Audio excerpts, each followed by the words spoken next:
And welcome once again to The Verdict. Mick, Cornett with Kent Meyers. We're here every week meeting interesting people and dealing with topical issues. Won't be long before it's campaign time again. Well, that's right. And we want to bring to you today a young man that I don't think you've met before, perhaps. David Holt is going to join us and talk about what he has done in his brief but very interesting life up to this point. And he's back in Oklahoma City, his home. We're going to find out what he's going to be doing in the upcoming campaign season. Absolutely. David Holt, a young man who works for me at City Hall and is going to embark on a political career sooner rather than later. And I want to get David's opinions on some things and find out what he does in my office all day long. It's coming up today on The Verdict.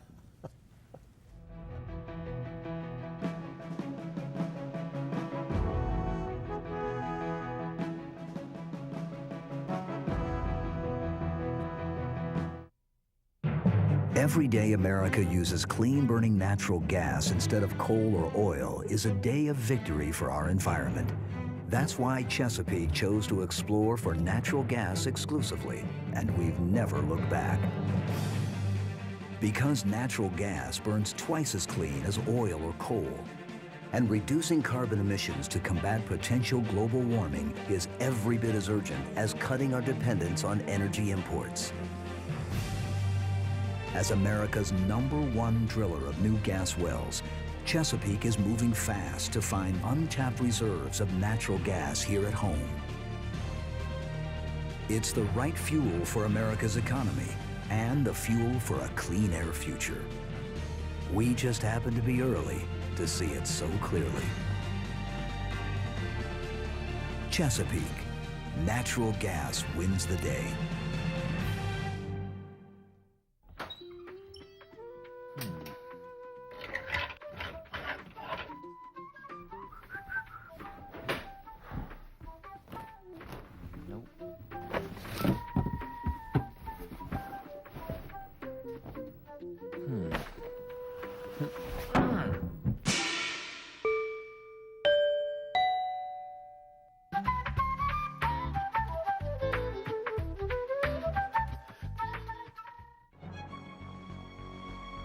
Wilsey, Meyer, Eatman, Tate. We're accountants. We do taxes, business valuations, estate planning, and consulting. And we're right here in Oklahoma, working with the owners of small and medium-sized businesses. Steve Wilsey and Stuart Meyer have the resources and the experience. Wilsey, Meyer, Eatman, Tate in Oklahoma City and Tulsa.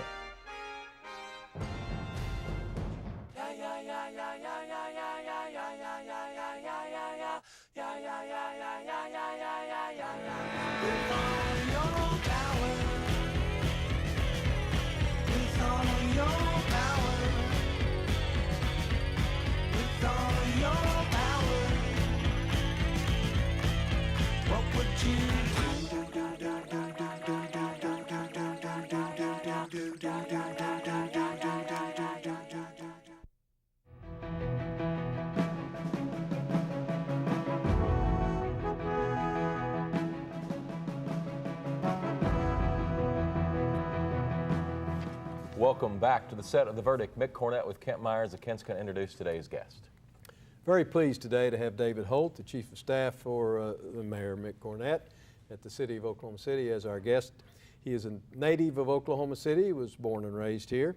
He was in high school a National Merit Scholar, did his undergraduate work at George Washington University, had a brief but almost spectacular career in Washington, working with some very leaders in our national government, with the Speaker of the House, with the President of the United States, and a number of Congress people. Came back to Oklahoma City and is now, as I say, Chief of Staff for the Mayor at the City of Oklahoma City, and we're sure glad you decided to come home. Well, it's been my pleasure, and thank you for having me on the show. I feel like I get to cross-examine him after all these years. Hey, you grew up in Oklahoma City at the age of 18, I assume, or thereabouts. You took off for Washington to go to college at George Washington University, wound up with some incredible opportunities in working on Capitol Hill and then the White House. First of all, why'd you go to Washington? What was it about GW that made you want to pursue your education there? Well, first of all, I was really interested in Washington, I guess for obvious reasons. I had an interest in public service. You were a political junkie as a kid. Right. I like to say public service, but yeah, political junkie, yes. And then, secondarily, Ken alluded to being a National Merit Scholar. That opened some doors, and George Washington had a scholarship that was available that covered. George Washington happens to be at this moment the most expensive university in America. So, so getting part of it taken care of with a scholarship was a big factor in going out there. And then, how did you get your first job in government? Well, I started rowing crew as kind of my biggest side thing during college, which is like we're so used to now in Oklahoma City, but I'm one of the very few people probably that's actually experienced it, particularly in the Northeast. So I did that for a semester, but we were going to start practicing at 5 in the morning. And so so I decided then was the time to get an internship. And so I just kind of walked into Ernest Istook's office, who was, of course, our congressman from Oklahoma City, from our neck of the woods, northwest Oklahoma City, War Acres, Putnam City area. And I said, I'd like to be an intern. And, summer internships in Washington are very competitive. Academic year internships are wide open. There's no Oklahomans in Washington to come and intern. So I just walked in. Actually, the staff assistant was Kyle Lovelace, who came back himself and ran for the Senate last year here in Oklahoma. But he let me come in, and I started just working there. And then I did that for a year or so. And then I moved over to J.C. Watt's office. J.C. was fourth in command in the House at the time. And I really became super intern in that position. I was probably the only intern on Capitol Hill with a parking spot. And so I was writing things. I was speaking on the record. I was having it was a great opportunity. And that really afforded me the opportunity to work in the Speaker's office as my first real job. And what'd you do there? Well, I started there even before I had finished college. I had a couple AP credits. I was able to just take a couple night classes my last semester.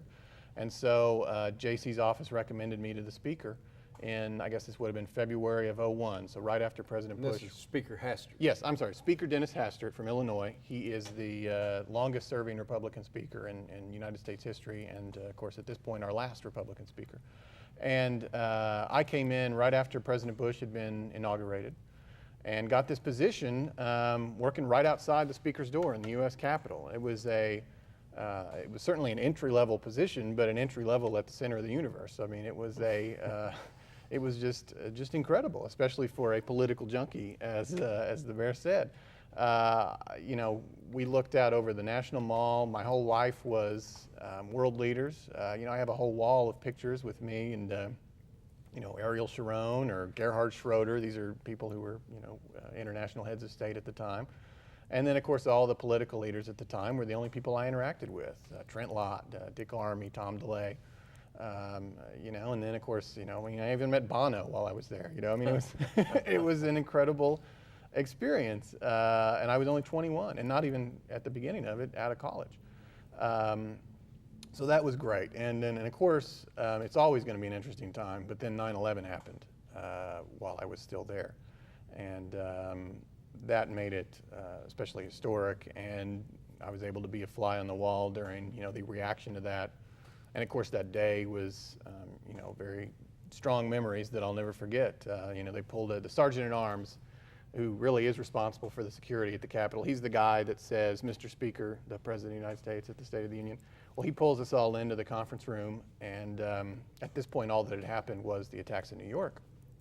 And so we're all in there, and the phones were going crazy, so I walked out to go grab the phone, and then 5 minutes later, everyone burst out of the room because someone had seen smoke coming from the Pentagon, which you could see from the Capitol. And I had looked out that window not 10 minutes before and had not seen it. So it had happened while we were in that meeting, and then chaos ensued at that point. Everybody kind of was, every man for himself, and I was probably the last one to walk out of there and turned off the coffee maker and, tried to find my car.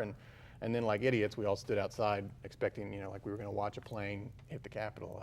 But pretty soon, there was a sonic boom, which we thought was an explosion, but it was actually from fighter jets. And that was when I finally went home to my wife, who I had proposed to, I think, 10 days previous. So, and she thought I was not in a safe